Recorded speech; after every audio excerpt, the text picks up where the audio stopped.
Mais d'abord, nous retrouvons comme chaque soir Pauline Gratel qui vous apporte les infos clés du jour sur les marchés. Bonsoir Pauline. Bonsoir. Une semaine particulièrement chaotique qui se conclut sur une note négative pour tous les grands indices actions et notamment en Europe. Oui, en Europe, le Stoxx 600 cède 1,5% sur la semaine. Aujourd'hui, la tendance reste rouge pour les indices européens dans le sillage donc de cette semaine.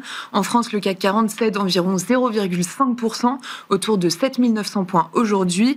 L'indice français boucle sa pire semaine depuis le mois d'août, une semaine en repli de 2,5%.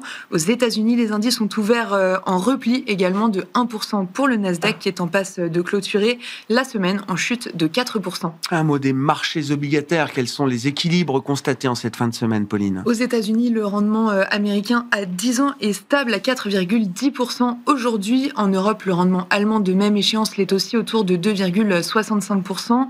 À noter le rendement britannique à 10 ans qui bondit d'une dizaine de points de base pour s'établir autour de 4,50%.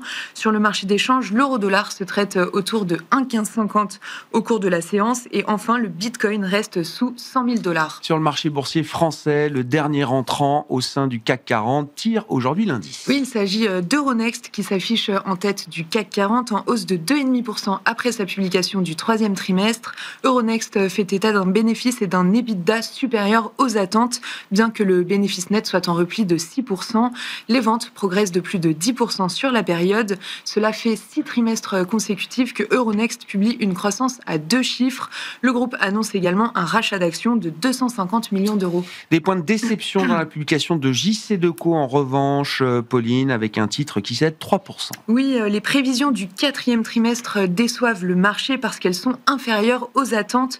Le chiffre d'affaires devrait rester stable sur un an alors que les analystes anticipaient une progression de plus de 2%. Sur le troisième trimestre, les ventes reculent de plus de 2% en données publiées. Et puis une opération sur Capital aujourd'hui qui retient l'attention avec une baisse sévère pour le titre Tikehau Capital qui plonge de 15%. Oui, un de ses actionnaires, le fonds souverain singapourien Temasek, a vendu 1,25 million d'actions du groupe français au prix de 15,25 €, soit une décote de 12% par rapport à la clôture d'hier. Après cette session, Temasek détient encore environ 4,4% du capital. Aux États-Unis, les investisseurs ont suivi hier soir, après la clôture, les résultats d'Airbnb.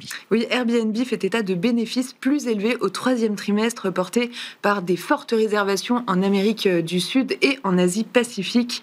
Les investisseurs saluent aussi les perspectives de la société pour la fin d'année qui sont optimistes pour les revenus, notamment du quatrième trimestre. Le titre ouvre à l'équilibre. Et puis on votait hier du côté des actionnaires de Tesla. Oui, ils ont validé la potentielle rémunération exorbitante d'Elon Musk qui se chiffre donc à 1 000 milliards de dollars sur 10 ans.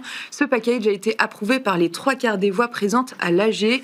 Cette rémunération pourrait donc atteindre les 1 000 milliards, mais uniquement si les objectifs de croissance sont atteints et ils sont très élevés. Le titre Tesla est en repli de 5%. Quels seront les temps forts la semaine prochaine sur les marchés pour les investisseurs, Pauline ? On prendra connaissance la semaine prochaine de l'indice ZOO allemand du mois de novembre. La suite des estimations de croissance du troisième trimestre est attendue avec celle de la zone euro et du Royaume-Uni notamment. Le calendrier américain devrait continuer d'être perturbé par le shutdown. Côté micro, on regardera les résultats de SoftBank mardi, Cisco mercredi, Tencent et Alibaba jeudi. Tendance, mon ami, chaque soir en ouverture de Smart Bourse, les infos clés du jour sur les marchés avec Pauline Gratel.